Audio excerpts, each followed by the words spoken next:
to this session of MEG-14, where we will do some other stories of Indian regional languages, which are translated into English, basically written in other languages and translated into English. And the first story is the empty chest. I think somebody was asking about empty chest yesterday. I think all of you have read this story. Have you? Yes, ma'am. Very good story. Written by written by Indira Goswami and translated by Pradipta Birgohan. A Sanit story and very touchy, very touchy.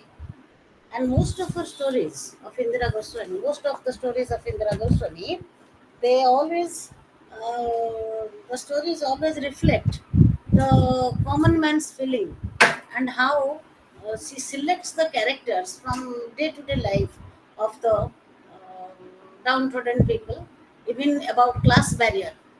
She speaks about class barrier, that is how rich class people are not at par with the poor class people, and how there is a class barrier in getting married.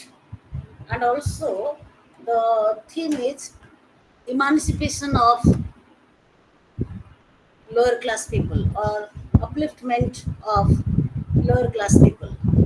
So here, the basic idea of the story is about the marriage of, who is the heroine.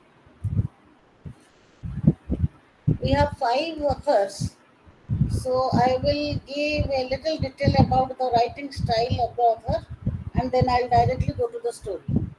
Indira Goswami had written 25 novels and many short stories. And she was born in 14th November 1942 in a very orthodox family of South Kamrup, district of Western Assam.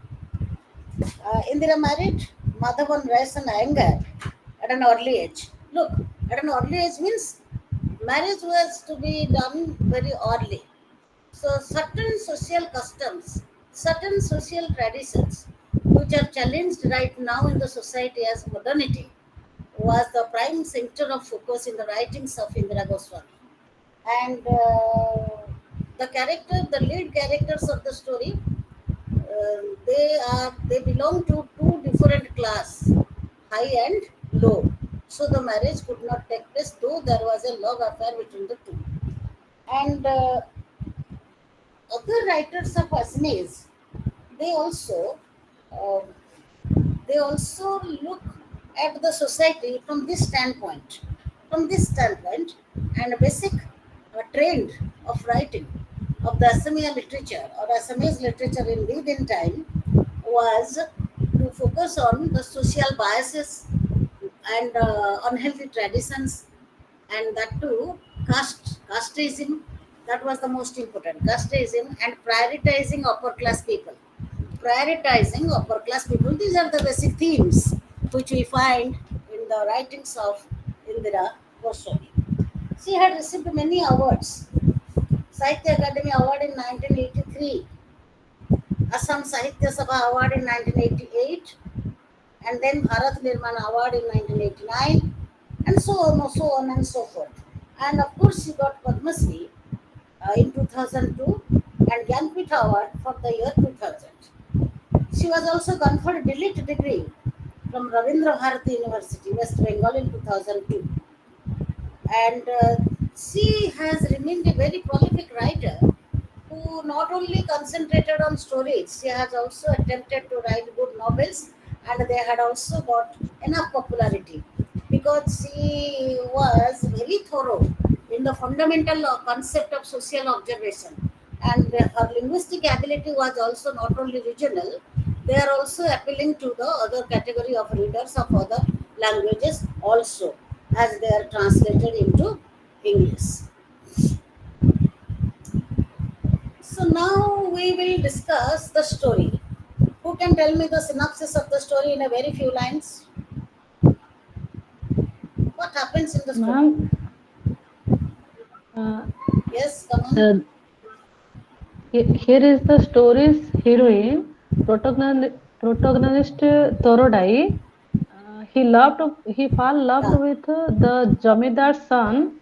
Not he, Uh, she fell in love. yes, she Yes. fall in love Then, the Jamidar's son, Sarupapa. yeah, Uh, uh, yeah, good. then uh, then in an accident the hero Yes, Sarupapa was died.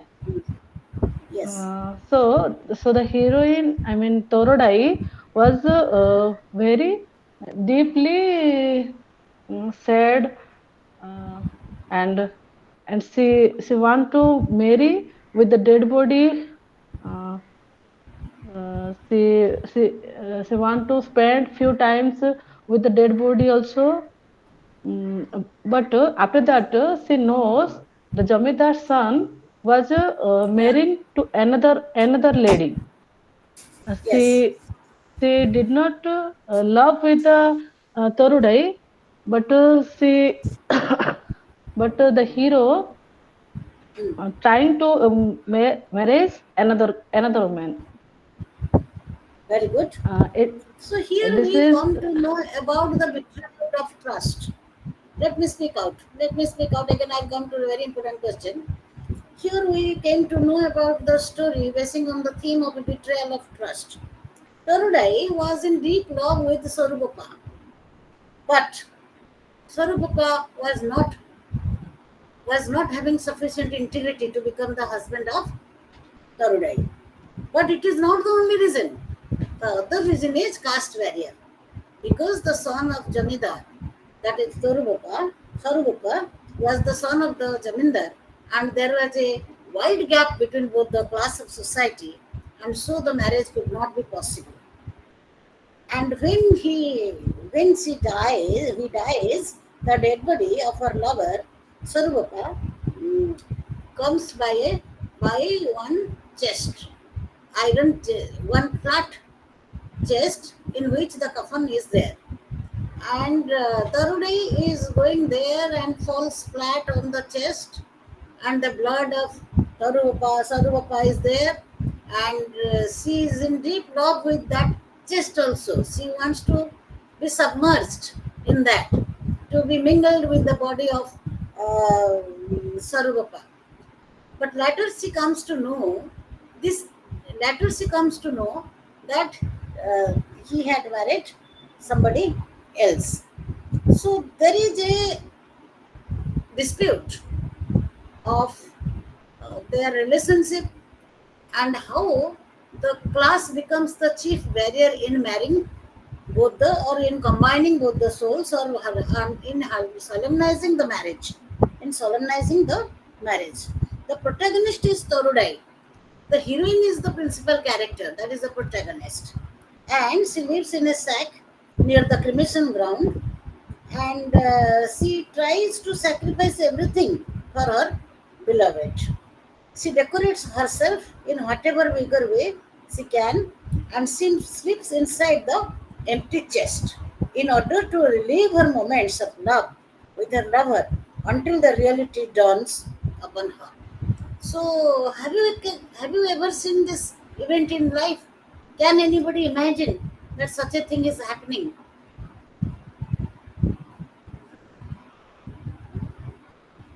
Yes. Why the No, title ma'am. of the No, why the no, title of ma'am. the story is empty chest? Why?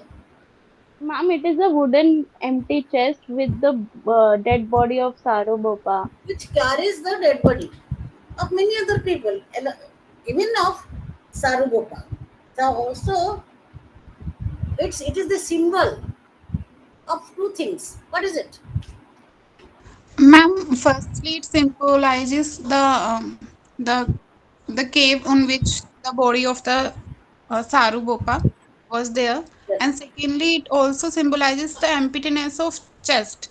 Like Turadoi was not having any feeling at the end of the story when she got to know that he was not loyal to her and he was getting married to someone else. Then she lost all the feelings of him in her chest, and then she was available to all of the people. This empty chest symbolizes three important things. First, Please note down. Empty of First is love. yes, Sarupapa's empty of love and empty of body also when he died. empty chest symbolizes three important things. What are they? One is the bloody picture of the empty chest where Darudai lies symbolizes the deep love and dedication of love of Darudai towards this man, Sarugopa. Second thing, it is empty. It shows the emptiness of her life. Her husband is in jail for rash driving, and it shows the emptiness of life. And thirdly, it symbolizes. Thirdly, it also symbolizes how relationship has no value, and barriers like caste can destroy such an intimate relationship between Torudai and Saru Bopa. So this And story is thirdly, it symbolizes.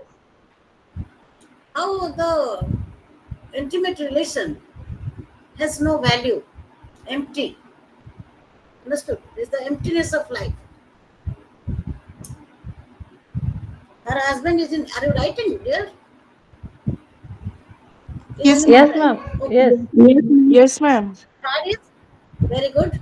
Third is the emptiness of life is indicated or symbolized or represented through the empty chest that carries the dead body, and that is meant for carrying dead body. But however, Garudai is lying on that to reminisce or remember the affairs she had, the relationships she had with Sarvota. So this is main symbol. Then we come to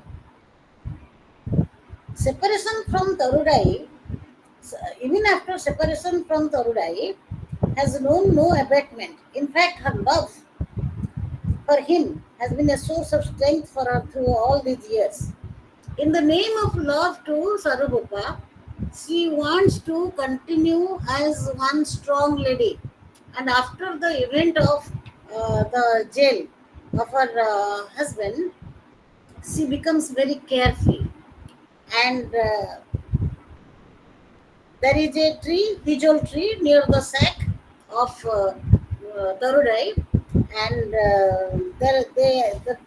the tree and the birds and the bulbuls, the bird is bulbul. The bulbuls on the tree, they start chirping, which is the symbol of a rebirth, a regeneration of new thought, or compromising with life. The tree, the hijol tree is another symbol. The hijol tree is another symbol in which bulbuls chirp noisily, and the sun rises above the Brahmaputra river. And the sun rises above the Brahmaputra river, and Toradoi comes out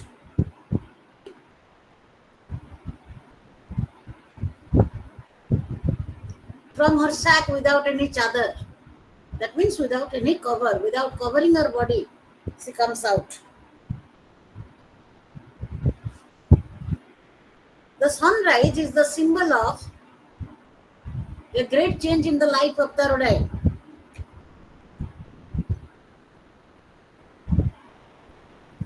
She comes out of the sack to face a new life with new challenges.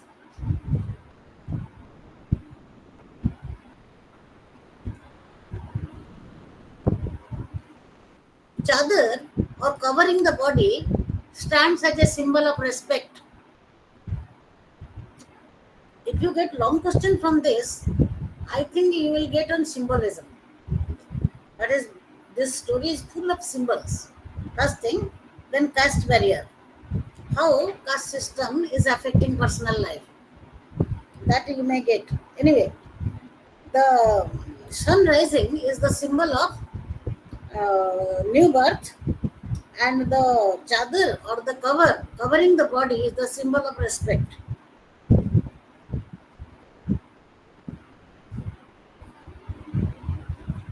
But the change that takes, listen to me, don't write. The change that takes place in the character of Tarudai is, we say always that the change is for better.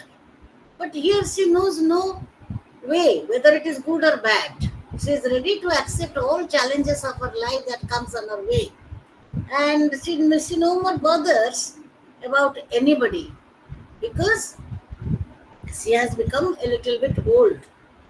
And which means that she is ready to do anything to survive, even take to prostitution. This is the worst thing that she is ready to do. She is ready to do, even she is ready to take to prostitution because she is desperate in her life. The character of Uttaradai is projected as a noble lady, but ends up with the as a whore, WHORE. We don't see that she is a whore, but the proposition of the writer is that she is, she can, she can, or she can go for this work without any hesitation because she is fed up with her good life. She is fed up with her good life.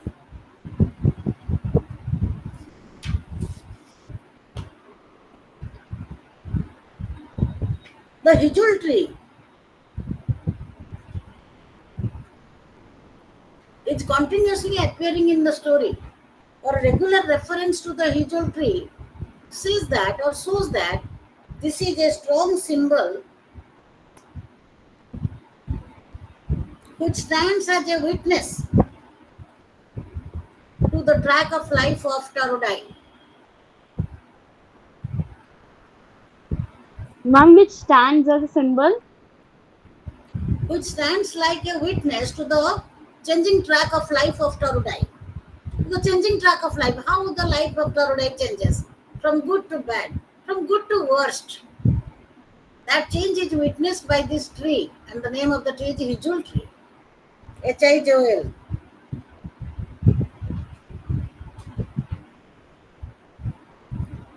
Further, the writer compares Tarudai with the Hijul tree because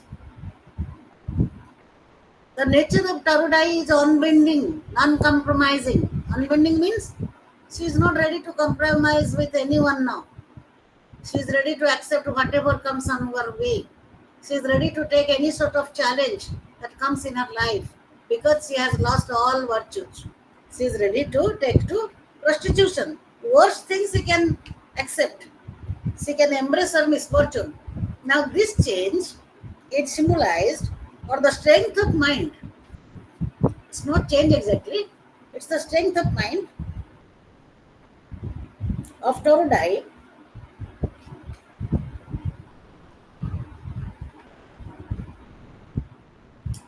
strength of mind of Torudai that is represented through the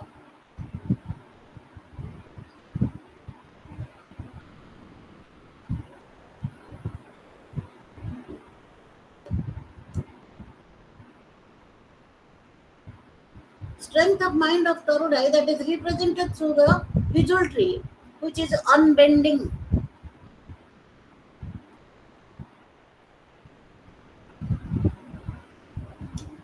But the main symbol is empty chest.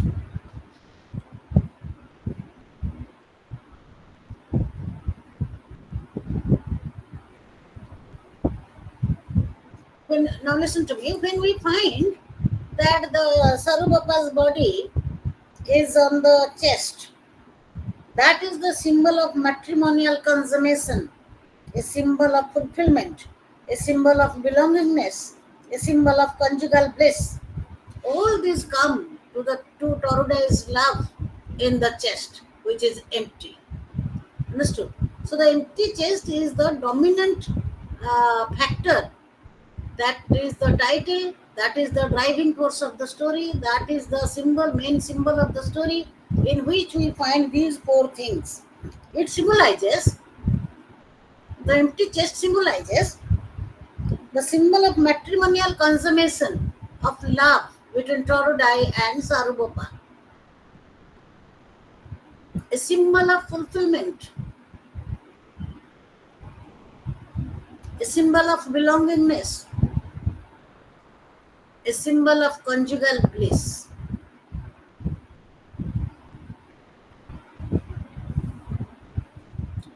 And those who have read the stories might have marked the lines where the writer is describing that she is not only there, she is also caressing the empty chest. She is loving it. She is, ran her hands over the chest, caressing it. Sorubapa is gone, but the deep effect of the love between the two is still there in the mind of Tarudai. And she brings vermilion and flowers, which were meant for decorating one's hair. She scattered inside the chest. So she lied with a strong desire that one day or once upon a time they had such a relationship which ended in the empty chest. This is the most important symbol. The big black chest lay with its mouth yawning open like the cavernous mouth of hell. See, the empty chest is also the symbol of hell. Why hell? Why hell? When you say that this is heaven and when you say that this is hell, when all good things happen, we call this is heaven. But when all drudgery happens, all bad things, all vices takes place, all disastrous results come, we call it hell. So why it is a hell for Torudai? Who can tell me? Because her love is no more. Because Her love is no more. she lost everything. Not only her love, she lost herself. She's behaving like a mad lady and she's caressing the empty chest as if there is life. So, but it is not there. The worst thing came from the empty chest to her. So she thinks that this is the, when we face any bad thing, we accuse so many people, so many things, bad omens. Oh, the cat ran on my way. All these things that comes to my mind, to everybody's mind, and that is why she says that this is the hell. This is the symbol of hell, which has opened the mouth and yawning. The chest is open means the chest is completely open because the body is not there, it is not closed. So the writer says the chest is yawning like the mouth of the hell. Very good, wonderful description. And also the writer says that the chest is a character of monster. It is like that of a monster that its mouth opens to devour things. In this case, it devours Torgai's love. In the present context, it devours or ends up or eats up or finishes the love of Torgai. Now we come to characterization. Three important characters. Actually, first character, Sarupapa is a referred character. We don't see the any active narration about this fellow Sarubappa in the story. But we know that Garudai was in deep love with Sarubappa. And next character is Torudai. And then it's Someswar. Then Hyber. So there are only four important characters which we can refer. And the first is Sarubappa, most important character, even if in its absence, we pay enough attention to that because that is the focal point of the story. Just you mentioned, though the character is not very present in the story, but we refer to him again and again because that is the focal point of the total story due to the relationship of love between Torudai and whom? Saruopa.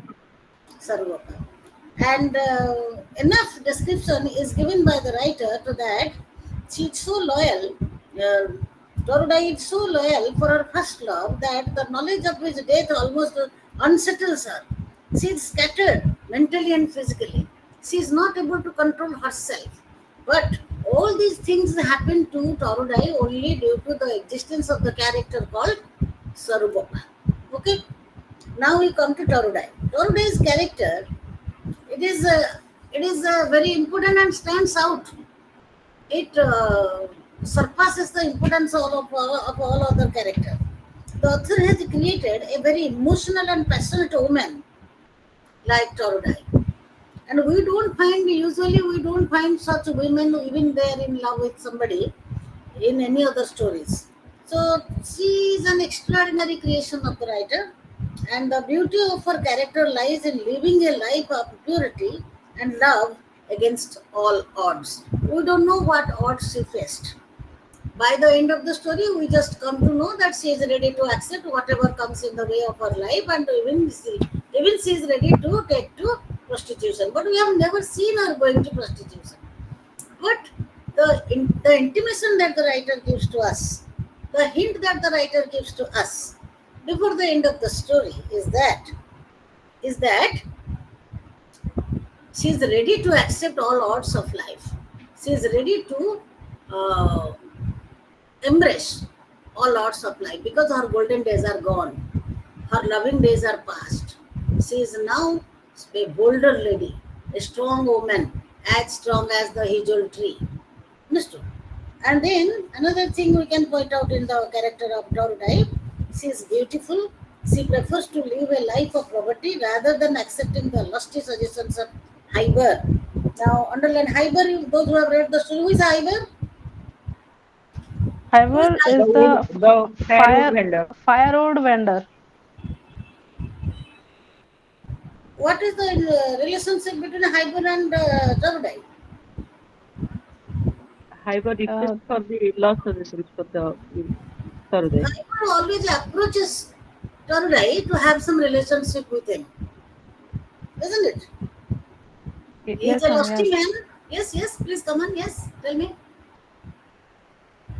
Yes, somebody is telling something about Hyber. Yes, what is the purpose of Hyber? Uh, the firewood vendor.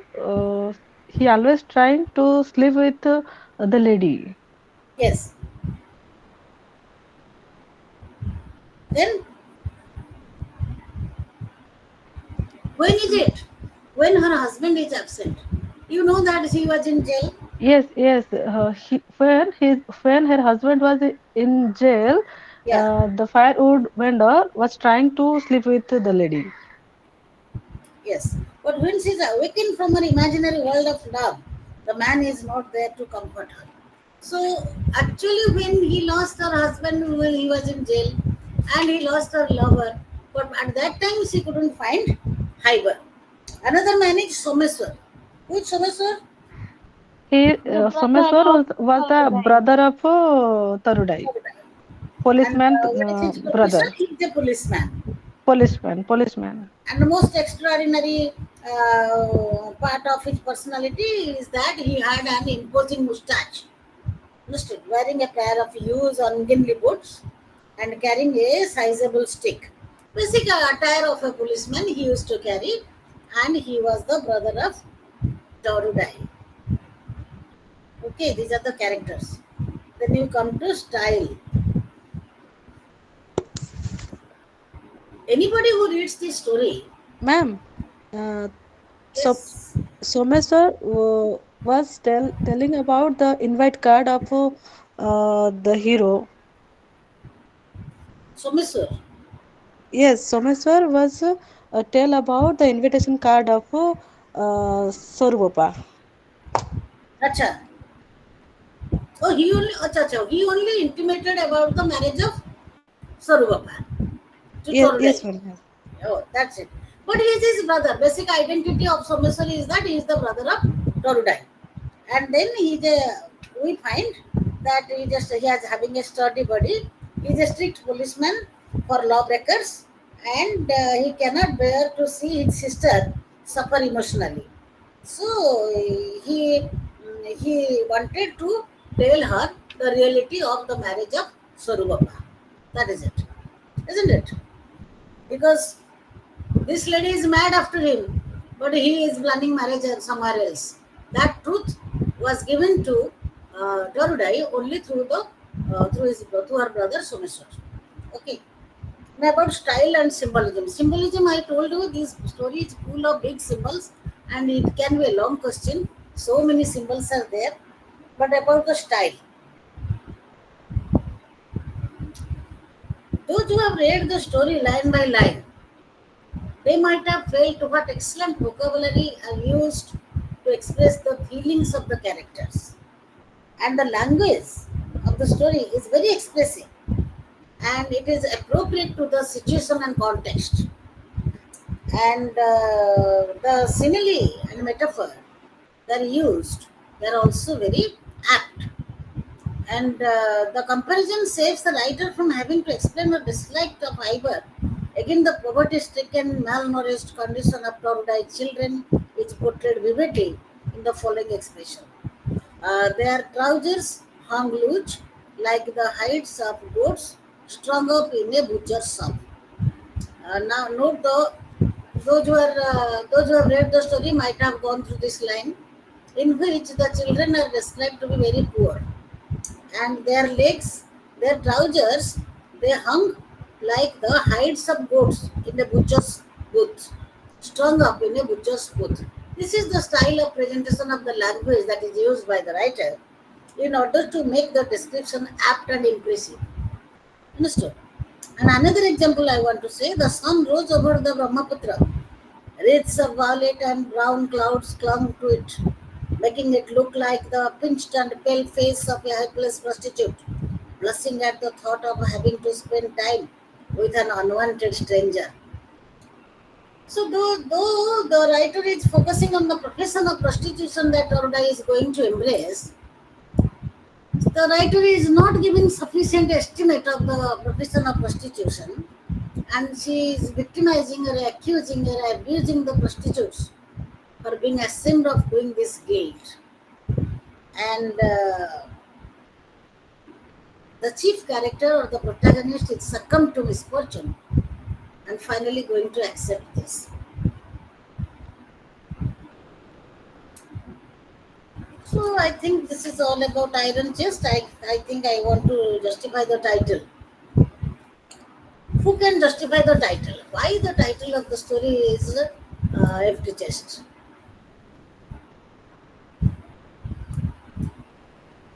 Why? It could have been something else. It could have been Torudai itself. Torudai, the title of Torudai would have made the story more successful. Why it is Empty Chest?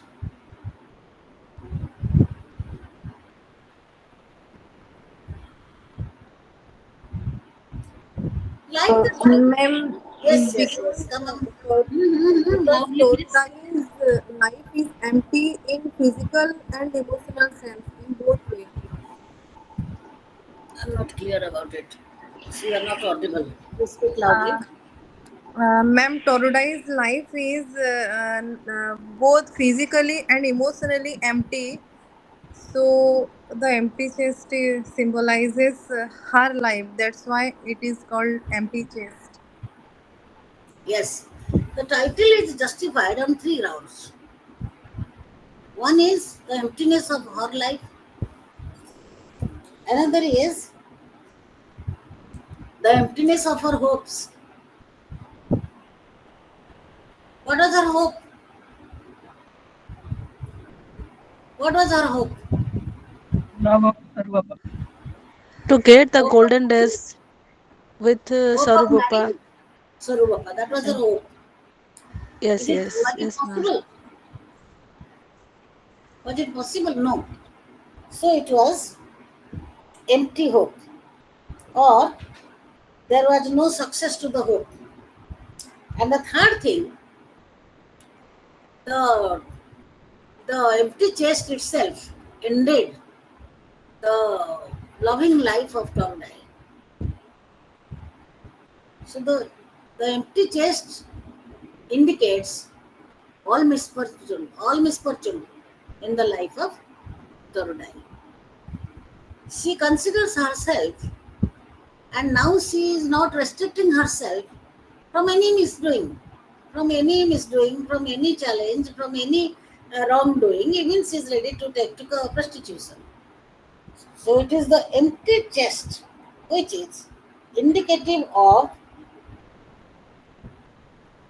all bad luck to Torudai. Okay, I think it's done. The honest love of Torudai was betrayed by Sarubapa. The reason is, see, he belongs to the Jamindar family and he did not care for the simple sentiments of this lady. And the main theme of the story is betrayal of trust, which betrayal upon Torudai by the symbol of empty chest. Now questions. One long question I will give. You prepare that. That will help you to write all answers. One long question. Write down.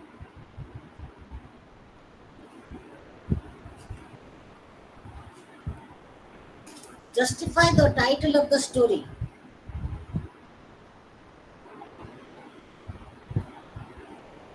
Within single inverted comma, empty chest.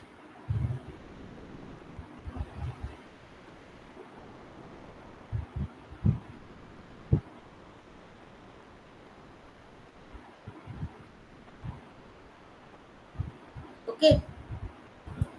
Justify the title of the story within single inverted comma, empty chest. Done. Yes, ma'am. That is the question which will cover the total story. You will relate all the events of the story that you read or see or feel to have come in the life of Torudai one by one, connecting it to the title. If I could have time, then I could have given a note, a long note regarding this. But I have to complete another 4 stories. So this should be the best way to prepare for any question comes from the story. If you prepare the title, you will attach all the events. That will be the best preparation. I don't have time actually. Otherwise, I Ma'am, would have. Okay. ma'am, shall we Yes, write about the Indira Goswami, any other authors about I couldn't hear you better. uh, when we write about this question, shall we write the author's introduction within a Little. paragraph? Yes, one paragraph you will write definitely. In every answer, when it is long question, never give time to author. That won't get any mark. Or when it is short question, never give time to author. When it is long question, give one paragraph introducing author and his or her main theme, his style, his major themes of other stories. You can write one paragraph, say having 100 words. You can write. That will make the answer more impressive because directly you won't jump to the story itself. You have to introduce the story step by step. Then you come to the central point of the story. Understood? Yes, ma'am. You can write. Uh, Yeah. about the author or the translator also we should write in that question. What, I cannot hear you. Ma'am, shall we write about the author or the translator also? Class Because letter. translator, the Pradeep, No, no, the no. Translator is not very important. Understood? okay, ma'am. Original writing is so good that now try to understand what is the purpose of translation of Indian English literature. Because the original is of high class, so they are translated into English in order to make it globally acceptable. Because through English only other language people can read it. Understood? So primary is originality of the writer. When you write about the writer, you refer to the story's original writer. Okay. Okay, Translation ma'am. is not very Thank you, important. ma'am. We come to know about the story through the translation into English. But basically, the story was written in Assamese. Wonderful story. So that is the credit goes to the original writer. Okay. So you write Thank you, always ma'am. about the writer, not the translator. Okay.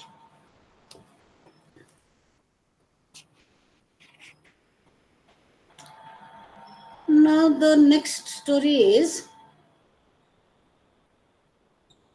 Motilal Jotwani is very lonely. Very lonely sea. Translation Dr. Nandalal Jotwani. This is written in Sindhi language. You know, Sindhi language is very unknown to us. Anyway, those who are from Punjab or like that, they can understand Sindhi language. And when it is translated into English, we can read and understand the story. Here the story is about an old lady. Write little bit about the author. First, Sindhi language. Sindhi language is recognized as one of the languages practiced in India on the 8th schedule of the Indian Constitution. It was the language of Sindh. It was the language of Sindh before partition. But after partition, Sindh went to Pakistan.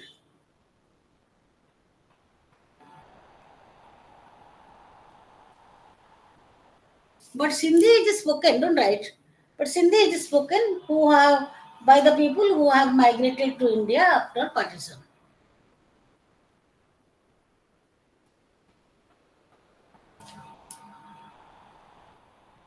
Many Sindhi people have settled in Many Sindhi people have settled in Gujarat, Maharashtra, Rajasthan, Madhya Pradesh, UP, and Delhi. Among the major Indian languages, it is the only one that is in the state language of any one particular state. Look, this is not a state language. Bengali is for West Bengal, Odia is for Odisha, but Sindhi is not for Sindh. It is not a state language.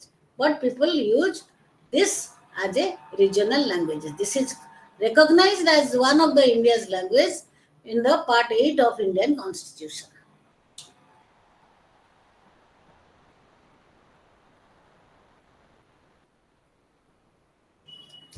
This man Motilal Jotwani, he was born in 1936 in Sukkar, Sindh, now in Pakistan. He was a reader in Sindhi. He was reader in Sindhi in Deshbandhu College, New Delhi. But he has written in a variety of genres. And his most creations are short stories, novels, poetry, essays, and criticism. Apart from that, he has written one autobiography.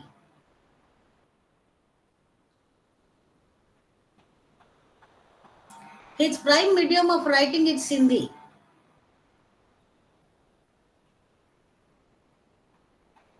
He wants to express himself as a typical Indianist. Indianist. Indianist means he wants to focus typically on the Indian themes in his thought and writing.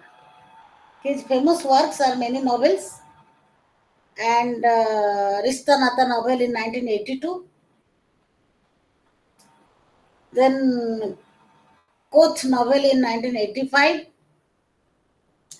And short stories are translated Very Lonely Sea. Akeli Akeli Hua. The original name is Akeli Akeli Hua. And that was published in Katha, Prize Stories Volume 2000.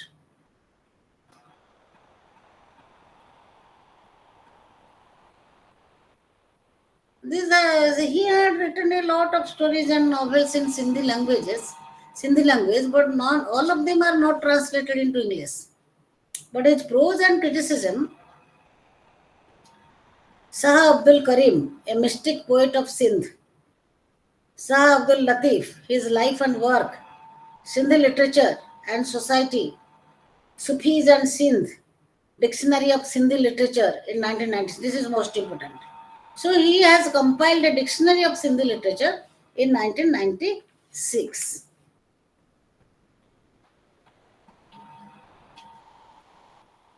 Lot of things to tell about him, there is no time. Anyway, the writer is, his main style of writing or theme of writing is uh, about unified sensibility. What is unification of sensibility? Who can tell me? Anybody of you are from honors background, English honors? Anybody had English honors in And graduation class? can we guess the meaning of unification of sensibility? No, that is a specific term in literature. But what? Yes, if you want to say something, tell. We have five sense organs, right? Touch, smell, hearing, and once we get the wisdom of controlling our senses and use them wisely, unification of sensibility. That you mean to be unification of sensibility. No. In metaphysical poetry, if you have learnt, those who had English honors, they might have known this term. Unification of sensibility means this is defined as reading Spinoza, falling in love, and smelling the dinner cook at the same time. So, three things we do at the same time. Three important senses are controlled and used. So, reading Spinoza, Spinoza is a great philosopher. Falling in love, that is also a very personal work. And smelling the dinner cook at the same time. That means you can attend to know what is being cooked in the dinner without interrupting other things. So, three important senses you use at a time. So, basically, unification of sensibility is to cater to many things at a time, depending upon the senses. Okay. So, he wrote on unification of sensibility. His major themes are so. Ma'am, can we write it? Unification of Yes, sensibility? okay, write down. Unification of sensibility is defined as typically, comma begins,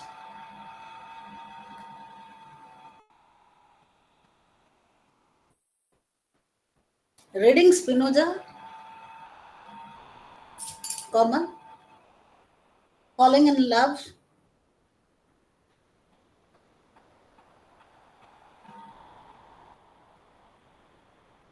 and smelling the dinner cook at the same time. And smelling the dinner cook at the same time. Ma'am, can you please repeat once again? Reading Spinoza, comma, falling in love, and smelling the dinner cook at the same time. Smelling the dinner cook at the same time.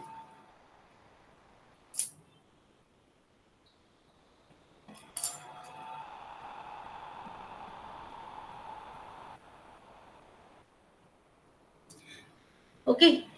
Now I explained it to you. There is no problem in understanding it. So the major themes that are used by this writer, they are, if you can note down, two lines. Okay, the major themes are love, coexistence, toleration, acceptance, responsibility, faith, discipline, and social values. These are the major themes of his writing. I Ma'am, repeat. please repeat the themes once again. Yes, Yes, yes, ma'am. I repeat. Don't worry, I repeat.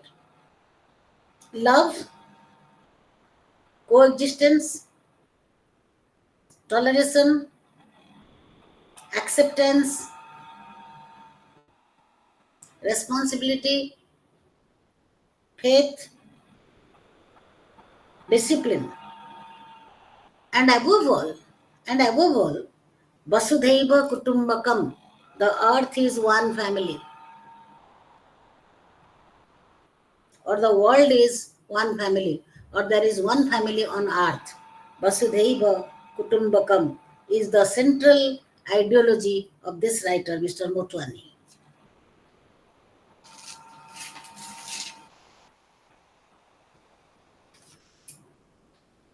Now, today's story is very lonely. Akeli Akeli Huao, written in Sindhi, translated into English, is very lonely.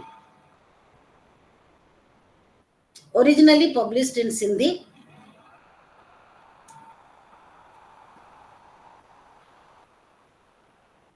in 1999.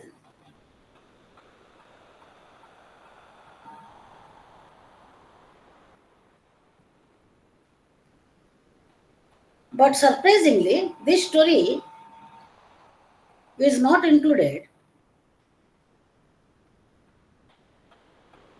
in any of Jotwani's collection of stories.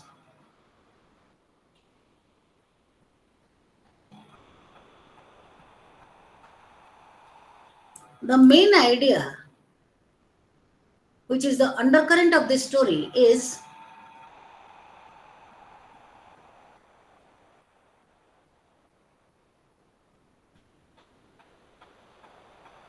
the main idea, which is the undercurrent of this story, is about loneliness in old age.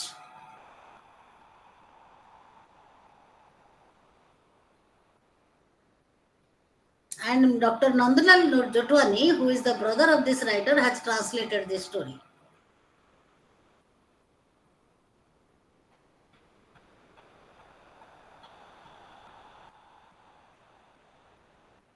A very little event happens in the story, but it has a lasting significance. A very little event happens in the story, but it has a lasting significance.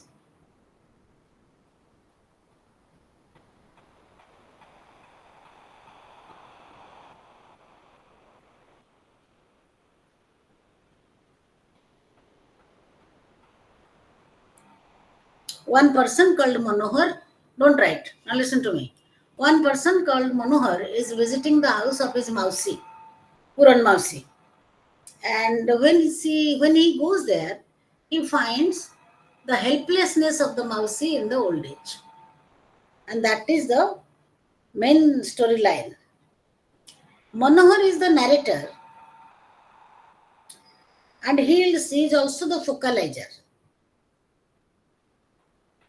We see the Mausi through the eyes of Manohar.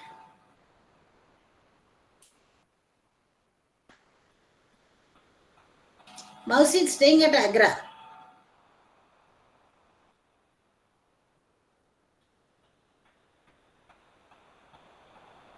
Ma'am, shall we write it? No, no, no. Don't write. You will read the story. No, no, you haven't. No, ma'am. Okay, okay, then you read. You cannot write, no? 5 stories are there. And this is all about a very simple thing. That how in old age Puran Mausi is spending her time and nobody is attending her. And once Manohar visits her at Agra and finds the difficulty of old age lifestyle. That is it. Manohar feels guilty and he doesn't have the courage to face her. He did not give time. There are many children. I don't want to say about anybody's family. Now, this is a common trend that children are staying away, and in old age, the parents are suffering, and most are interested to go to old age homes because there is no care from the side of the children. They don't have time. Either they have interest or not, that is not generally possible, but they don't have time. So they, in order to keep their parents in comfort, they are taking them to old age homes. What comfort they are getting, that is known to God only. But however, in this story, this Puran Mausi is a lonely lady, very lonely lady. So the name of the story is Very Lonely. Staying all alone in a house, and this nephew goes to see her, and finds her alone. This is all about the story. Now, the character of Puran Mausi. How is she? Principal character is Puran Mausi.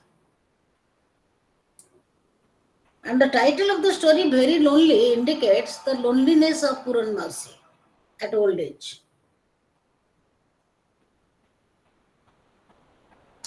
The importance of Manohar is also said from the character of Puran Mausi. So both of them become little important. How is the life? She gets up early in the morning, sweeps and swabs the rooms and does puja in front of the framed photograph of Anandpur Sahib Guruji. In spite of her indigent circumstances, she has self-respect. That is why, after having been asked by her brother-in-law's son that Chachi, for God's sake, leave us alone, Puran Mausi hasn't stepped into her in-laws' house.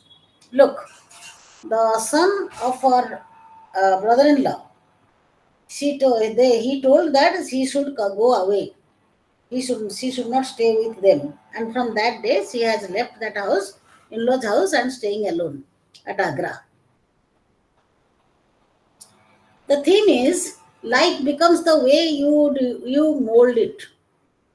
You mold it. This suggests that she has come to accept loneliness as a part of her existence, and she has made peace with it. So Puran Mausi is not fond of living lonely, but she is compelled to live lonely because her in-laws, they have warned her not to go to their house. And this is a very common event nowadays. Puran Mausi's story is not here alone. See, she is a representative character. Note down, Puran Mausi is a representative character who symbolizes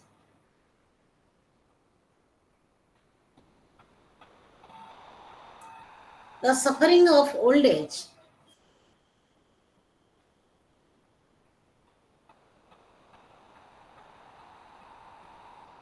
in many families. Suffering of old age, where old men and women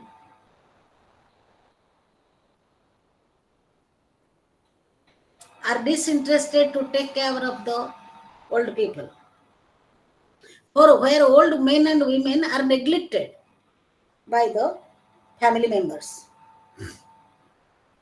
because they are disinterested to take care of them.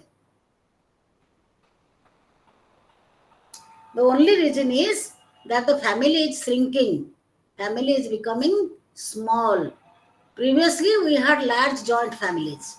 Now we have nucleus families, one daughter or one son and parents. So there is no place of grandma and grandpa. They are usually not maintained. Those few breaths they have to take, that is also not taken care of. And that is the chief idea that prevails throughout the story. The story of innumerable old people, particularly old women, whom their intimate relatives have practically disowned, is the main storyline of this story. So the Very Lonely title is justified by this. Write down. The title is justified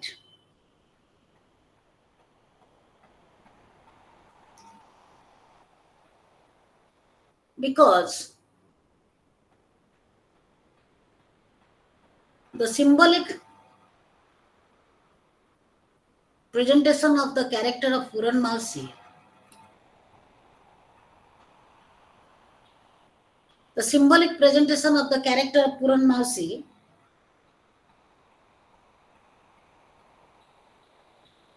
tells particularly the story of innumerable old people,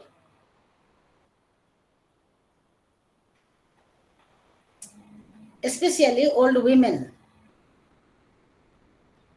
Particularly the story after that. The story of old women whom their intimate relatives whom their intimate relatives have practically disowned,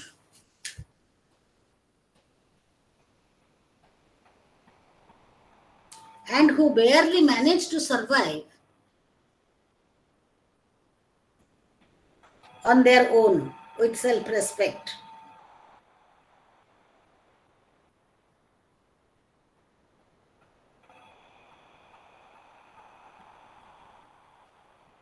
And the central line of the story, on their own with self respect, did you write?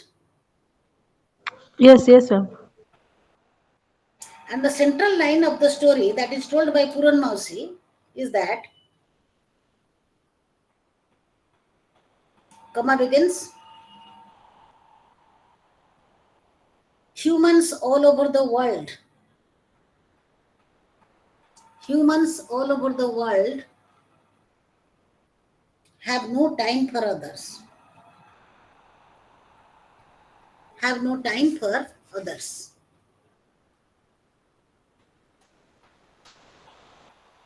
The bondage,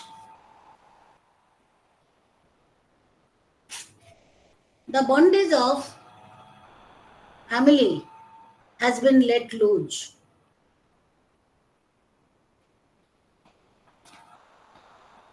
Ma'am, has been. Let loose.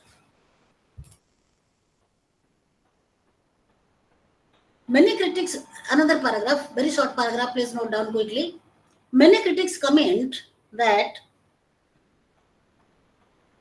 very lonely she had some autobiographical traces.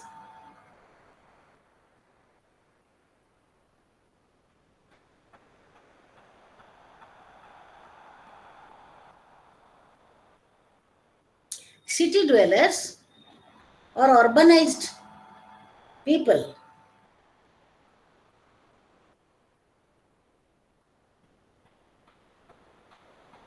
city dwellers or urbanized people don't pay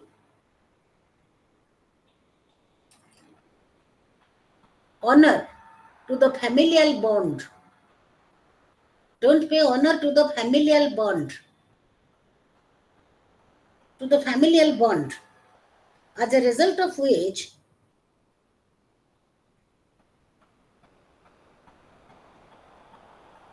Puran Mausi, an old widow,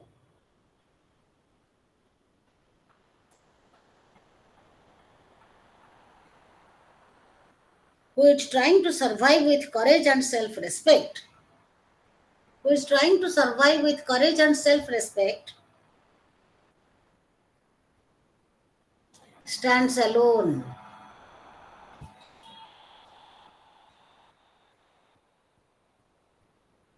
Okay. Now hold on, write one, two important questions that will cover the whole story.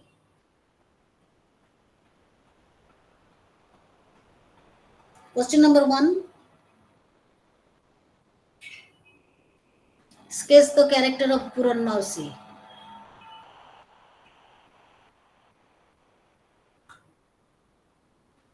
In the story, very lonely she. Sketch the character of Puran Mausi in the story, very lonely she.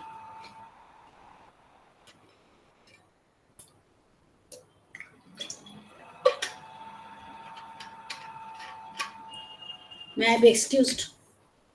No, no, write another question. Then I will be excused for 5 minutes to have a cup of tea. Okay. Next question. Compare and contrast the character of Puran Mausi and Manohar and establish the idea of generation gap. And establish the idea of generation gap. Now, in So, this answer, so anybody has written this question? Can they help me, please? I haven't written it.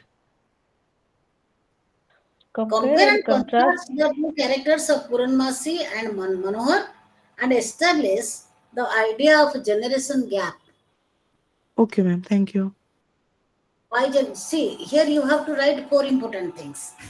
What Puran Mausi represents, what Manohar represents. Two things, two paragraphs.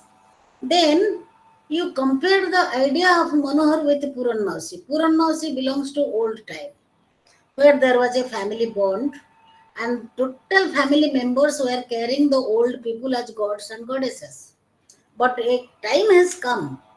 Now, this new time, old parents, grandmas and grandpas are a rare species in the houses. So joint family was the best norm. Now in this nucleus family, how people are not getting time to attend old people, and ultimately they are still succumbing to old age homes, and how the character of Puran Mausi suffers from loneliness but struggles to live with respect and dignity. You have to Madam, touch all these points. Okay? madam, Yes. there is a point. There is a point in the story that Manohar doesn't inform his father's death to Puran Mausi. That is why the Puran Mausi feel regretted. Yes. So all these you have to touch. Okay. Now can I take a break of 5 minutes? I may be Yes, extremely Yes, ma'am. upset. ma'am, Yes, sure. ma'am. Thank you, dear. Soon I'll resume. Don't go. Anybody Okay, please ma'am. tell me the end of the question, second question. Establish the idea. Of Idea generation of gap. generation gap. Generation gap. Okay. Soon I'm resuming. Okay. Don't go. Okay, ma'am.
Are you all there?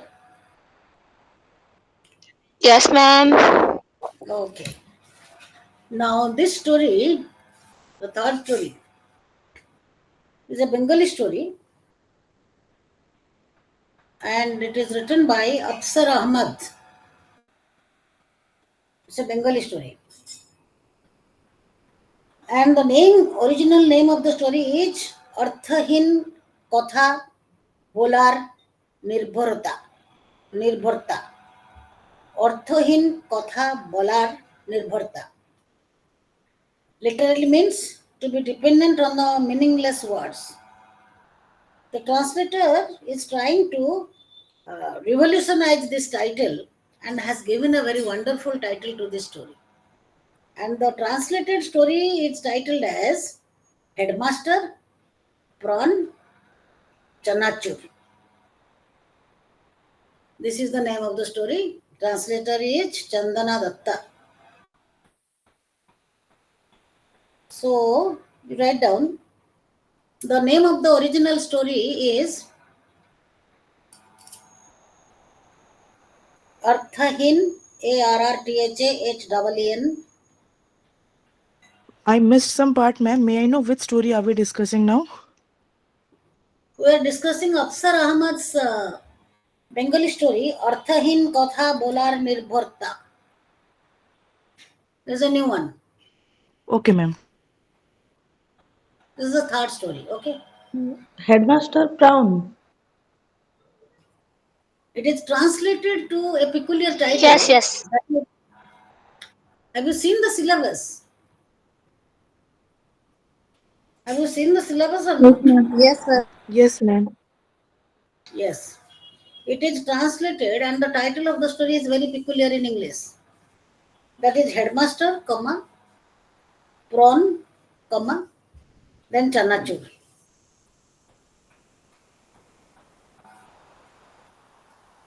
Then Chanachur. Translated by Chandana Datta.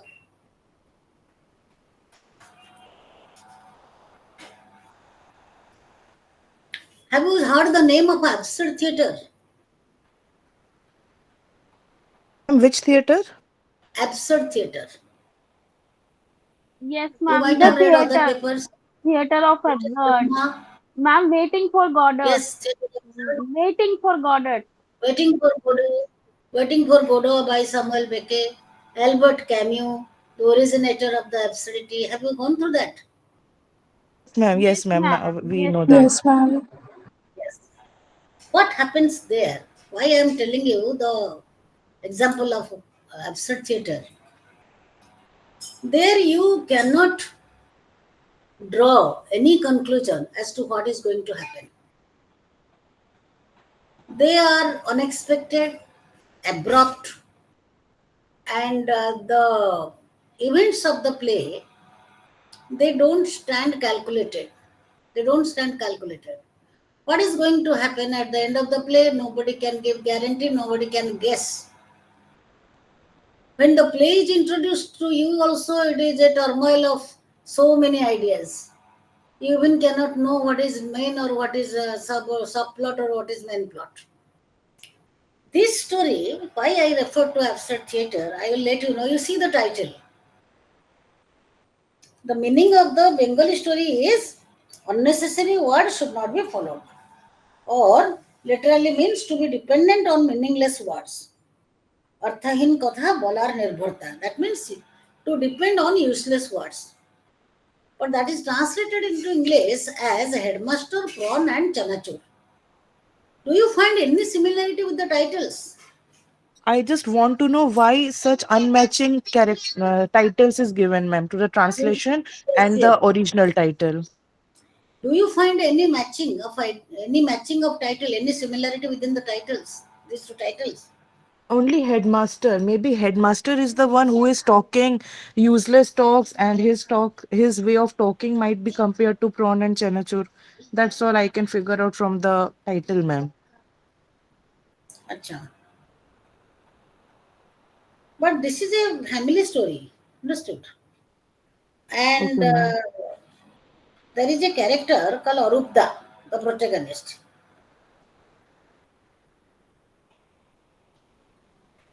We see the story through his eyes. So he is the focalizer. He is describing, and we are seeing everything through him. The character of Arupda is, listen to me, is peculiarly drawn. We are exposed to many characters as normal human beings. But here is the character who is neither mad nor sane. So whether he is having sanity, mental sanity or not, that is not guaranteed till the end of the story. And his behavior is unexpected. And sometimes he also feels to be profanely mad, artificial madness. You might have seen some people, those who are not really mad, but sometimes they behave in such a way as if they are mad, but they are not mad. That is role playing. They Is play. this a kind of psychopath, the thing you're telling? No, they are not psychological. They might be psychologically disturbed, but the way they behave, they are not exactly mad. But they make people disturbed by showing their artificial madness. And if you want to, I think you have read Hamlet. Have you not read this? Just familiar with the summary part of Hamlet. Only summary. In Hamlet, great play of Shakespeare. And in story also, these are extracted. Hamlet has lost his father while coming from the University of Wittenberg, finds that his mother is getting married to his uncle, and his father is dead. Nobody is giving him the true account of the death of his father. And then one ghost appears and informs him that he has been killed by his brother. In order to know this truth, in order to establish and discover this truth, Hamlet becomes mad, artificially adopts madness. That is called profane madness of Hamlet, the most famous line of Shakespeare, profane madness. By playing the role of a mad person, he wants to catch the attention of every person. What actually had happened? That is called profane madness. And in this story, this character, Orubda, is not very sane. He is also sometimes behaving like Hamlet. So the character sketch is very peculiar, as the title is, and the storyline is very difficult. It's a family story between husband and wife, and the action of the husband is disturbing the wife. And the chief character, Urubda, and Promita is his wife. They there is a contrast of opinion between the two, and the husband is not at all ready to listen to her. And I can quote some dialogues, but there is no time. And they have a daughter called Tini. So the there are only three characters, main characters. One is Orubda, the other is his wife Promita, and daughter Tini. Orubda behaves very abruptly, and when Tini comes from the school, and when she pushes the bell, instead of opening or asking her to come, to push open the door and enter in, he lets them think that he is busy with some work and therefore taking time to open the latch of the door. He has in the first place never bolted the door. After they left, he had also seen Tini and Promita returning to the house from his balcony. This is a peculiar setting. This man doesn't close the door after his wife and child departed from the house to the school. And when they come back, he shows that he is very busy and doesn't allow them to come in. Rather, they come through the balcony. And the door itself was not bolted. That means he had kept the door open, ajar, half closed. They could have entered into it. And continuously he is asking about rain, one night rain, a lot of rain, and One juice night filled what, ma'am? One he's continuously asking about one night what, ma'am? rainfall. No, continuously asking about rainfall, a lot of rain. Then whatever the wife is asking, he is saying one sentence constituting these three words: headmaster, prawn, and chanacho. Repeatedly, like any absurd playwright's creation. Those who have read Waiting for Godot, you might have seen Didi and Gogo, Pojo and Loki. They do the same thing for several times on the stage. The first characteristic of absurd play is repetition of action, repetition of dialogue. The same thing happens here. Promita is asking, I am afraid of letting Tini come back from school by herself. Then Arubda, it is something to be afraid of. Then Promita, are you never afraid? Of course I am. Headmaster Prawn Chanachur. Murders have gone up in the city, so have rapes. Then Arubda is saying, Headmaster Prawn and Chanachur. The budget session is approaching. Who knows what madness the ministers will indulge in this time? Then Arubda is answering, Headmaster Prawn and Chanachur. So the title of the story is Headmaster Prawn and Chanachur. This is one absurd line that comes from the mind of Arubda, who answers to the questions, all ordinary questions of his wife with these words. So this is an absurd story, and to portray or to draw conclusion about the activity of the characters is very difficult. And the chief character, the protagonist Arudha, is half mad and half sane. So the story for Pramita, who is the wife of Arudha, is very much terrified with the utterances and quizzing him various issues of Arudha's helplessness at quenching her fears. So she is very much afraid. What has happened to her husband? Why he is talking like this? So he is calling some other relatives to look at to say about this, that some change has. If a sane person will suddenly go mad, won't you be afraid? Won't anybody would be afraid? Everybody will be afraid. So happens this with Promita. And then the madness he shows. His lines are very vague. He says, I'm trying to say something without saying anything. Those who have copies with you, you can just take down this central line. I am trying to say something without saying anything. Are these lines said by Arupta, ma'am?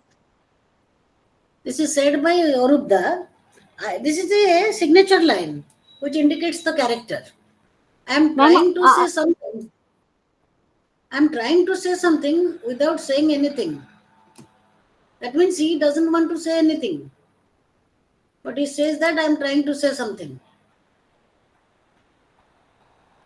I am trying to say, inverted comma begins. I am trying to say something without saying anything.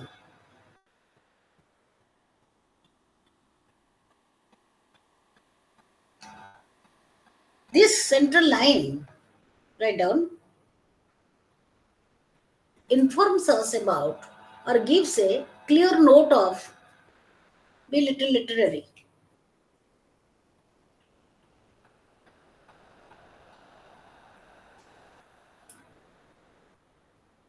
Gives a This note of, central yes, line.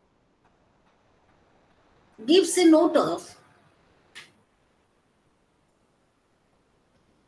Arubda's imbalanced state of mind.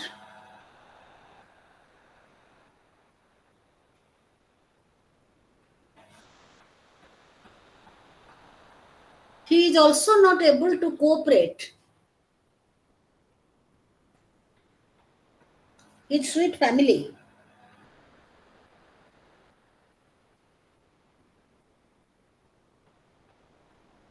and says, inverted comma begins, I must live with them without solutions.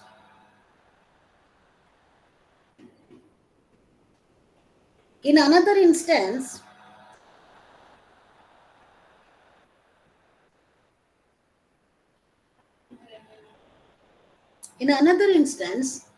the activity of Arubda is not the activity of Arubda is not threatening, frightening, or irrational. Threatening, frightening, or irrational, though insane. That means even if he is mad, even if he is abnormally behaving, but his activities don't create any fear, any threatening, or any uh, frightening activity. He only says. At one point of time in the story, he dances.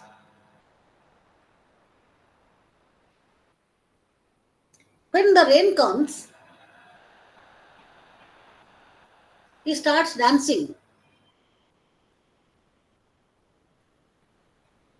When the rain comes, he starts dancing and he calls it rain dance. And Prometheus sees that he's enacting a mad dance. Is Promila wife of Arubda? Yeah, he enacts. Ma'am, Please, and Promila says that. It is a mad dance. he enacts a mad dance. He's acting madness. No, he's not mad. It's sometimes all right, sometimes mad.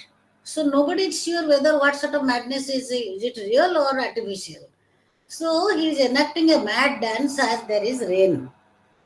So there is always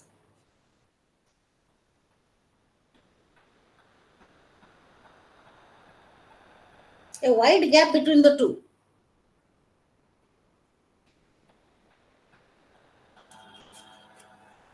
He intentionally criticizes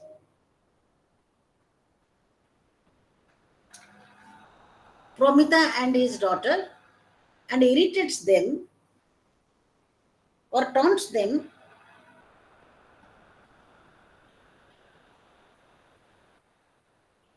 Even if there is no rain,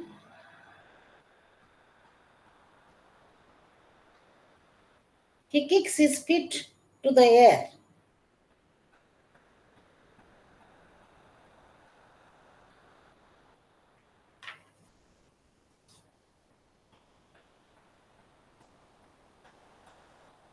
When there is no rain, Even if there is no rain, he kicks to the air and starts dancing.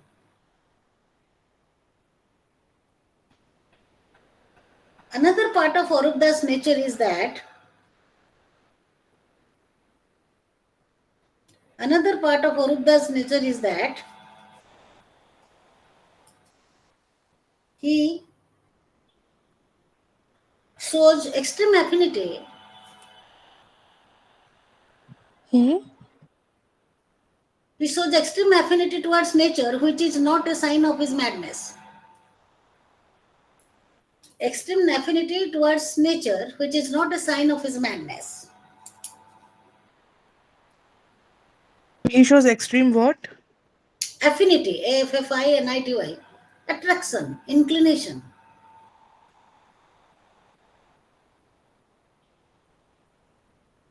towards nature, Towards nature, which is not a sign of his madness.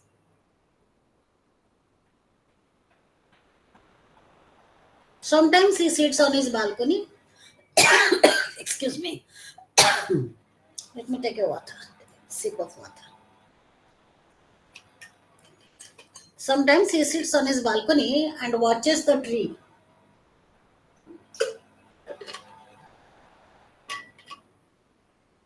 Sometimes he sits on his balcony and watches the Krishna tree.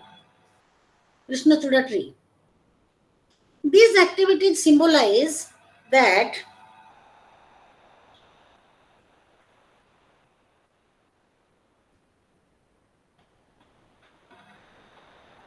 symbolize that he is also equally fascinated towards nature.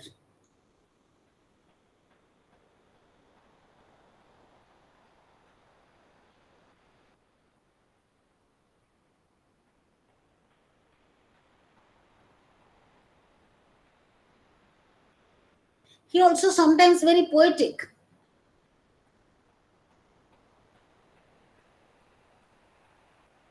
and tries to read the words of Keats. Do you know the name of John Keats? Yes, ma'am. Who is Yes, he? ma'am. Who is he? He's a poet. Which period? Is a poet? Classical piece. Romantic. romantic. He is one of the six important romantics. John Keats. Timeless poetry is created by him regarding nature. And this man, Urubdar, reads the words of Keats sometimes and feels very much fascinated towards nature. Okay. Sometimes he says, a meeting with the mermaid have not yet happened. Inverted comma begins. A meeting with the mermaid have not yet happened. Comments.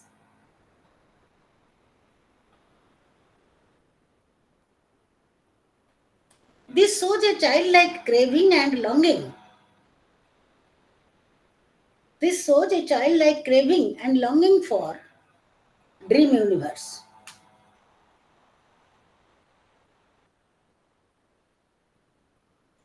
Sometimes during day also he feels that he is enchanted by the hill and goes to a lonely lake,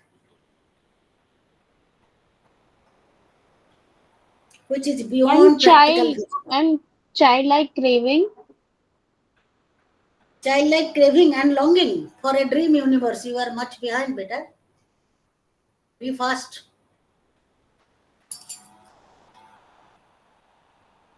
Longing for a dream universe.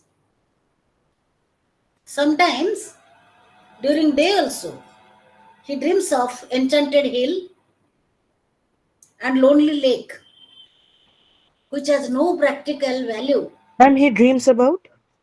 Enchanted hill and lonely lake, which has no practical value in his life.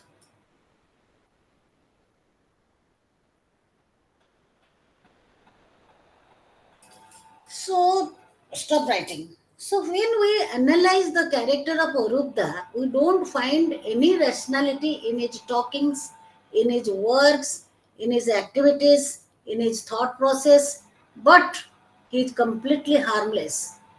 He is not frightening or threatening, but his mind is not within his control. So the writer has created him in such a way as if he is showing artificial madness. That is the most important character.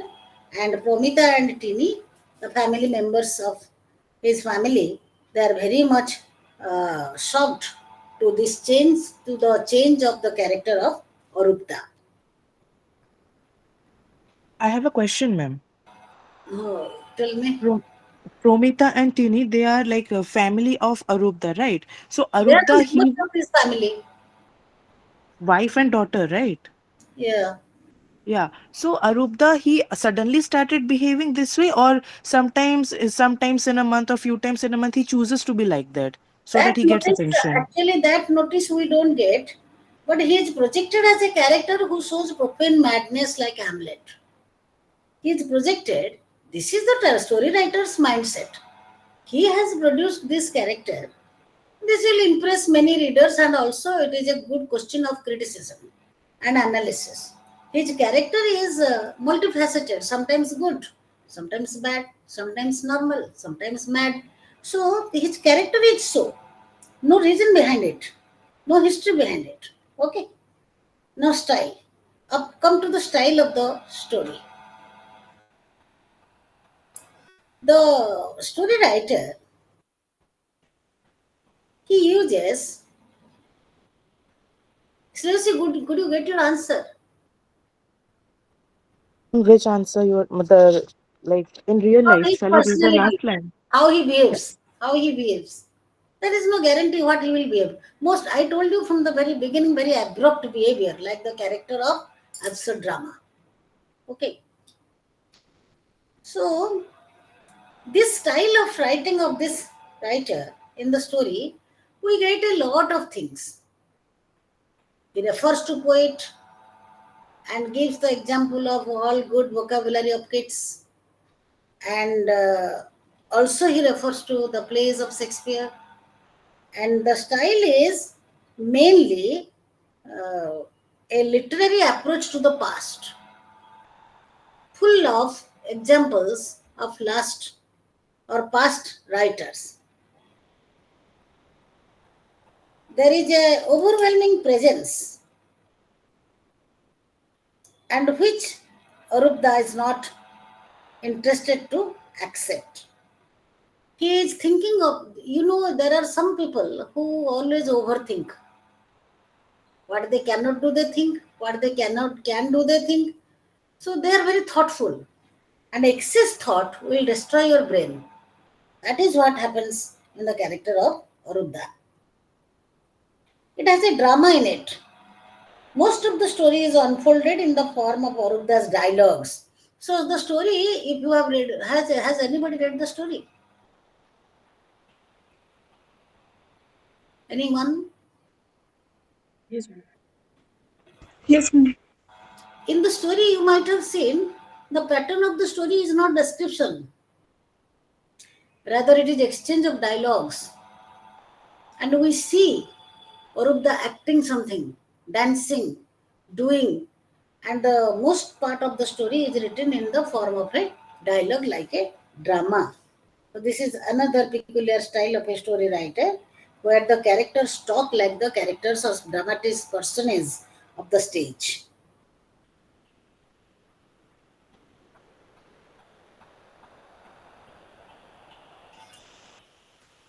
These are all the things. Ma'am, we are continuing block 5 or block 6? Yes, Block 5. Ma'am, block 5. Thank you, ma'am. who is that? You join now?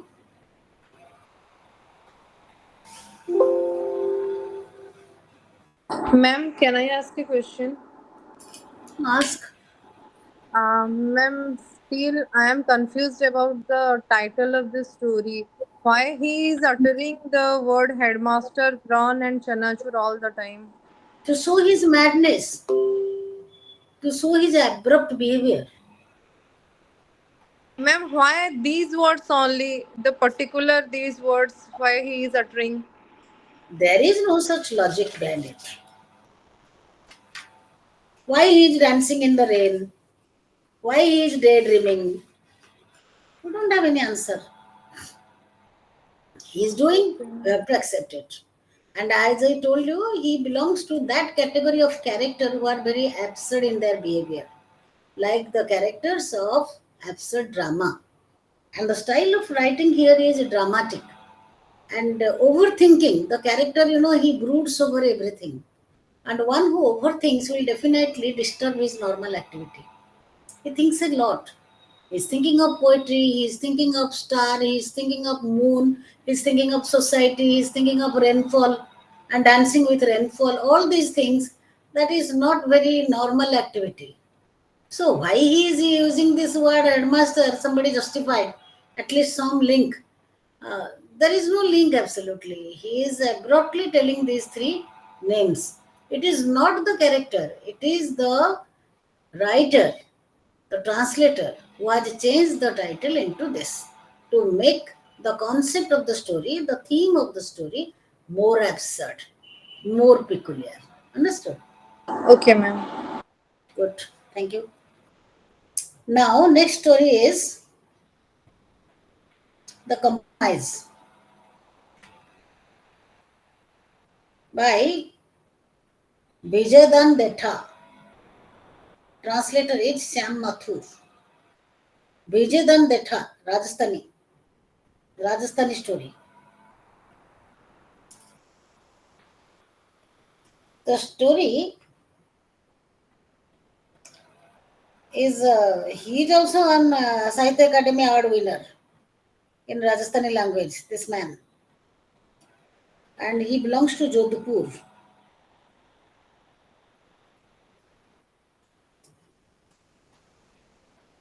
A major part of Vijayadan Detha's writing is linked to folk tales. Folk, you know what is folk tale? Yes, ma'am. Mixture of drinks, mixture of several elements to make a unique drink. Folk tales. Tales of common Sorry, people. ma'am. Folk tale. Yes, ma'am. Common people, native people telling tales of their region. Rustic people, not common, rustic. It belongs to the rural area Yes, stories. rural Rustic, area stories. Yes, ma'am. Rural area. basic is rural area stories, rustic people. So the major part of Vijay Dandeta's writing is linked to folk tales. He rewrites the folk tales and his effort to give them new meaning. Now, in the first class, when I started, I told you that most of the stories, writings of different Indian languages are based on the stories of Ramayana and Mahabharata. But here is the man who refers to the folk tales. But you will be surprised to know he had visited many countries like France, Belgium, China, Germany, Russia, and other countries. But his prime interest is in the folk tale of India. Here, his films are there are films, of course, by his writing. That is Paheli in 2005, based on folk tale. What is our folk dance? Sir, ma'am, there are so many folk Ma'am, dance. Odissi. There are Odisha, many. in Odisha, yeah, in Odisha it is Odissi. In Odissi is our Kerala, folk dance. Odissi is our folk dance. ma'am, no, Is no, ma'am, Odissi Sambalpuri is a folk dance, ma'am. Sambalpuri is the Sorry, folk ma'am. dance. Odissi is classical dance. Sorry, ma'am. Ma'am, Is anybody there from Odisha? Yes, ma'am. Yes, ma'am. yes, Yes, ma'am. yes, ma'am. Yes, ma'am. What is Odissi? Odissi is our classical dance. It was a State dance of Odisha, ma'am. State dance of Odisha is Odissi, classical dance form. You know, the typicality of Rajasthani language is that it includes words from Sanskrit, Hindi, Arabic, Parsi, Gujarati, and Punjabi. Look at this. Rajasthani language includes words from these languages like Sanskrit, Hindi, Arabic, Parsi, Gujarati, and Punjabi. The dialect of Rajasthan is Hindi. Dialect, you know, the language of a particular region. That is called dialect. Language is the country's language. Dialect is a local language. So Betha always uses dialects in his writings. And he is famous for his folk tale literature. He has got also many awards. And a tradition is the main theme of Rajasthani literature. What is tradition? Parampara in Hindi, The something custom, that the we love to tradition follow. that we follow, Hey, you can explain it in English. the custom, the tradition, the rituals we follow, ma'am, that is tradition. The social customs we follow is called tradition.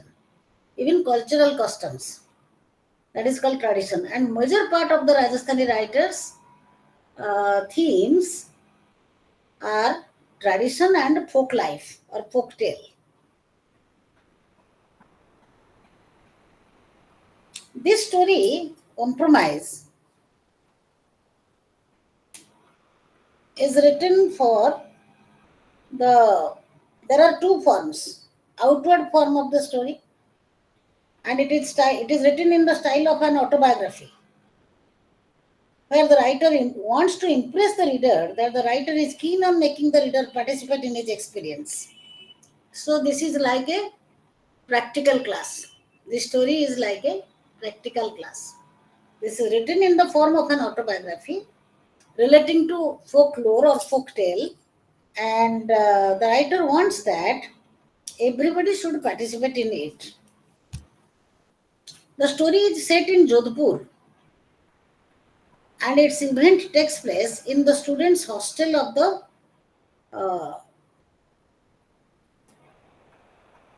hostel of the students. Before going further, you'll see there are many hostels, and it is limited for particular students of particular area. Like the hostels are also divided on the basis of the caste. Charan students hostel, Bisnoy students hostel, hostel Rajput students, farmer students hostel, which is the hostel of the Jats, and so on.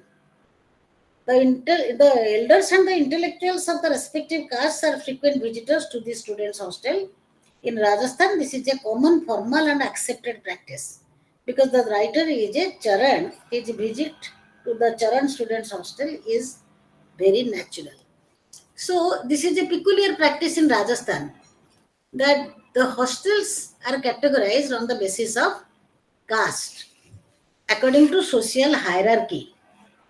The protagonist is that when he stands in the story, stands at the minor, passes into the dialogue seriously and honestly with his image in the mirror.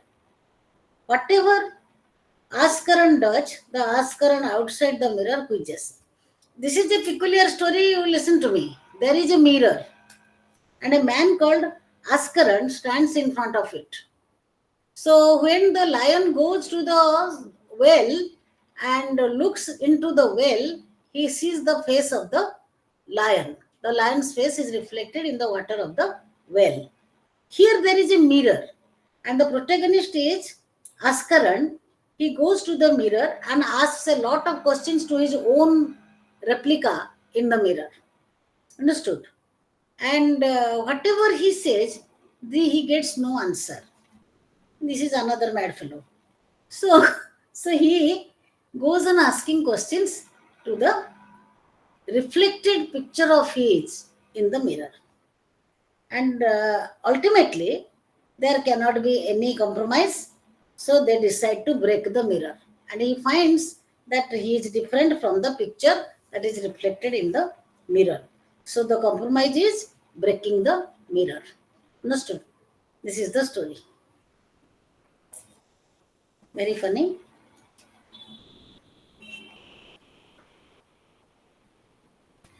The protagonist, Askaran, is an idiotic and comic fellow. Idiotic and comic. If you stand in front of the mirror, your picture will come. What is surprising here? He goes on asking a lot of things to that, and when he doesn't get any answer, he finally breaks and says that I made a compromise with the person in the mirror. Who is the person in the mirror? He himself is. He himself. This is a very bizarre concept. He is unnecessarily making the story thought provoking, which is not so serious. This is a fight between the self and the image. You write down. Very short note. The title Compromise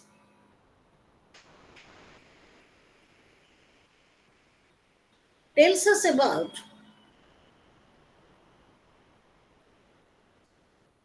the protagonist who has been divided into two.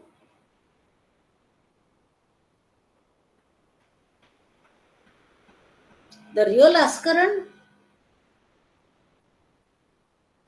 and the image of Askaran inside the mirror.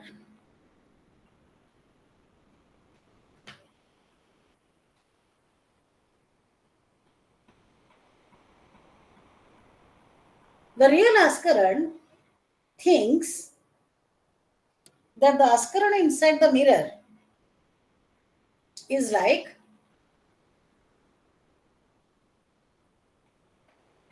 Ma'am, the real Askaran? thinks that the Askaran inside the mirror is having horns and big ears like donkey, horns like goat and ears like donkey.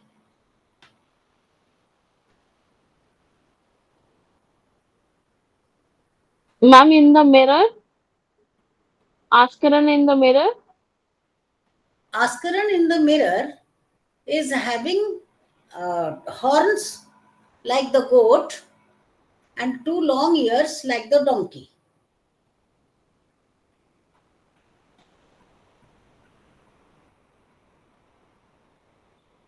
The outside Askaran or the real Askaran is disturbed to see this. Is disturbed to see this,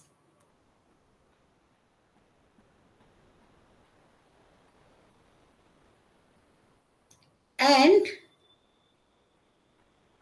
he wants to know He wants to know as to why this, how this has happened. So the tension between these two selves of the same person. So the tension between these two selves of the same person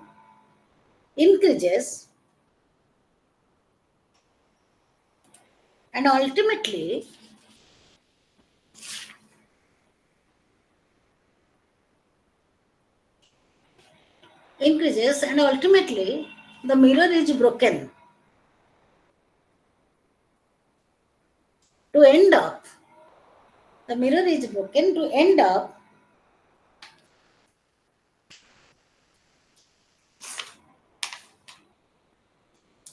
the mirror is broken to end up all split of opinion or dispute between two selves.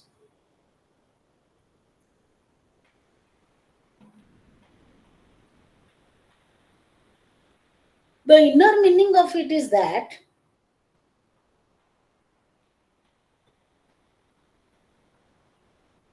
or the message of the story is that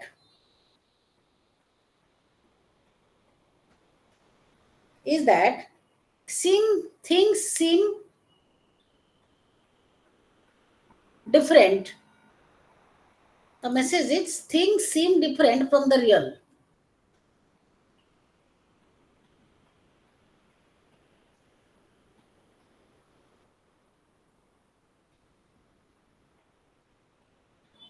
This is a symbolic story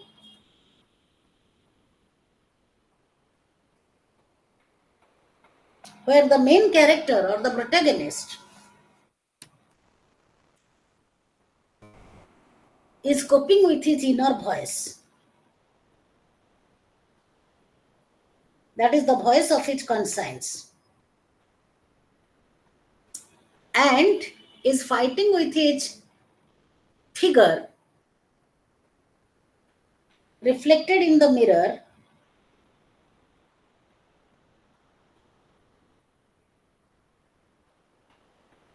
reflected in the mirror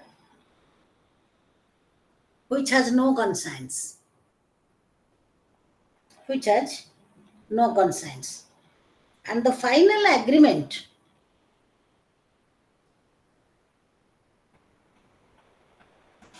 takes place or compromise takes place when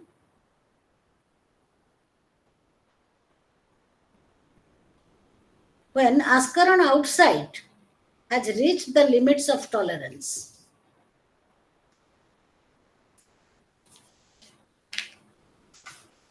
Has reached the limits of tolerance.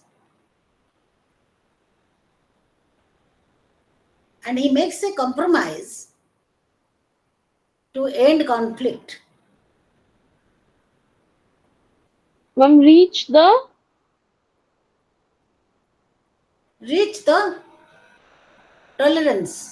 Intolerance, or the limit of tolerance.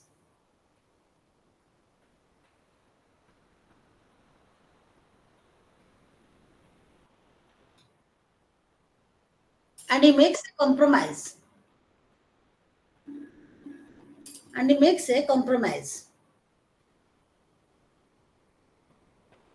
To end up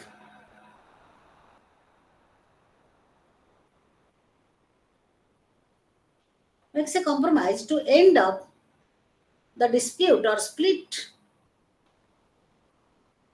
by breaking the mirror.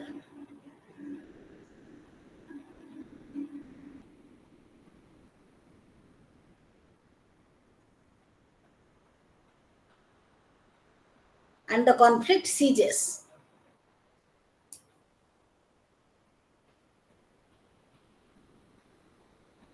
Indirectly, the writer points at the fact that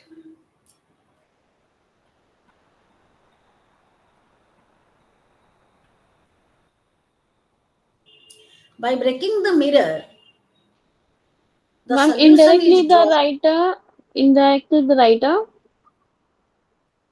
Points out the fact that actually I forget immediately. So I don't remember whatever I said. I will speak from my own. Indirectly, the writer points out the fact that whatever immoral things happen in the society will not be seen or reflected, will not be seen or reflected as there is no mirror.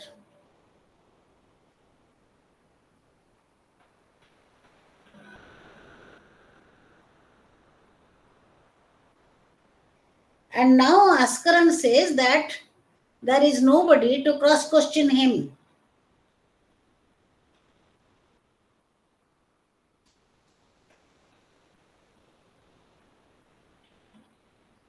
The next you write down, the reflection of the mirror is treated as a ghost or supernatural.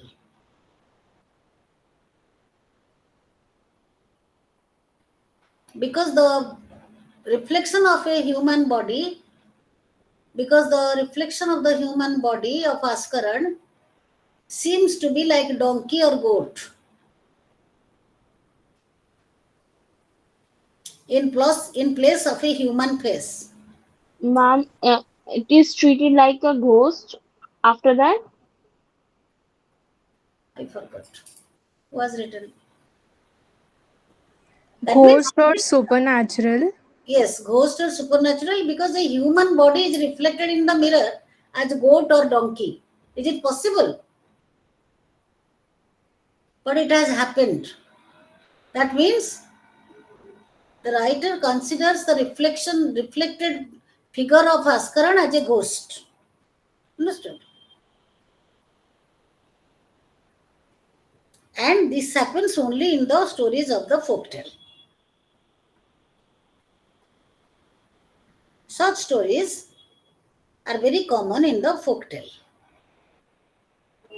So this is like a device through which this is like a device through which he has highlighted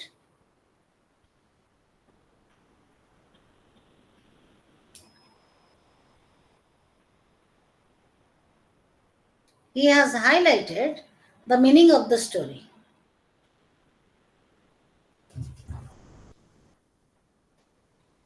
However, this story has been highly criticized by many literary critics. It is not easily accepted. A height of thought is required to understand the motto of the writer. Intense study should be done, and then only this can be understood. Now, questions.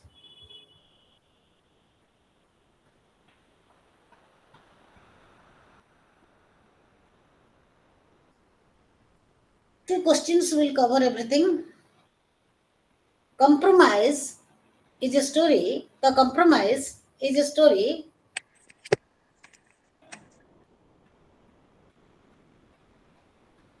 The compromise is a story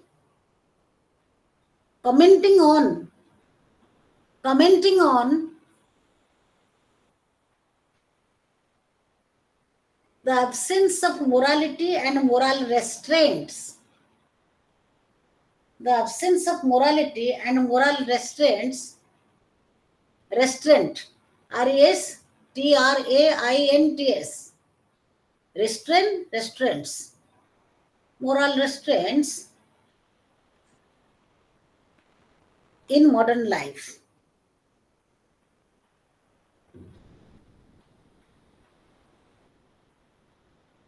Justify that compromise gives an account of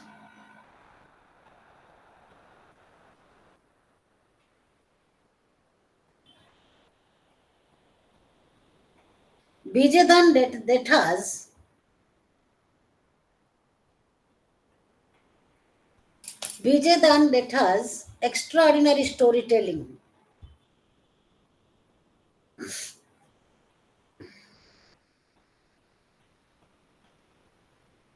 So I wound up here. All done?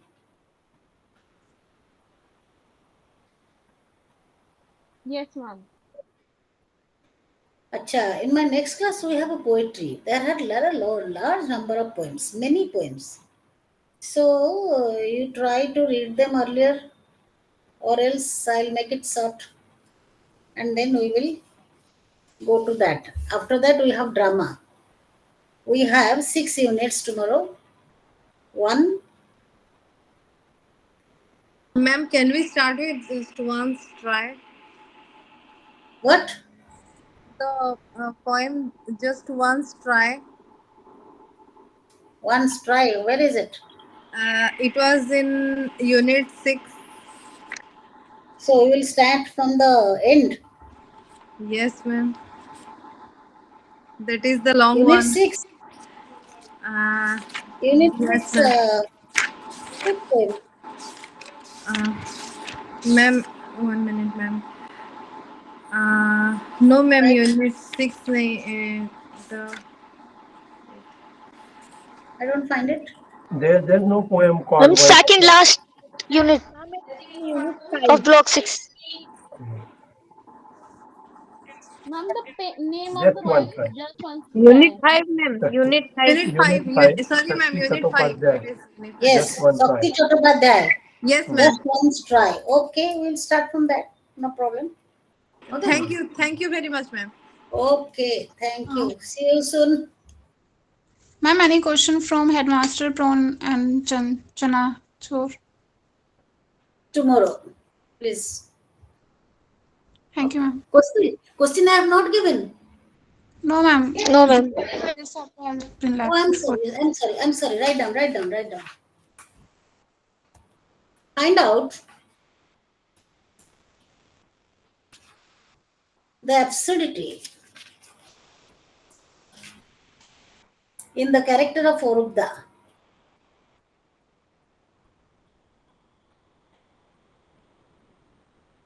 In the character of Orubda. That is the whole question. It will cover everything. Okay. Second question, justify the title.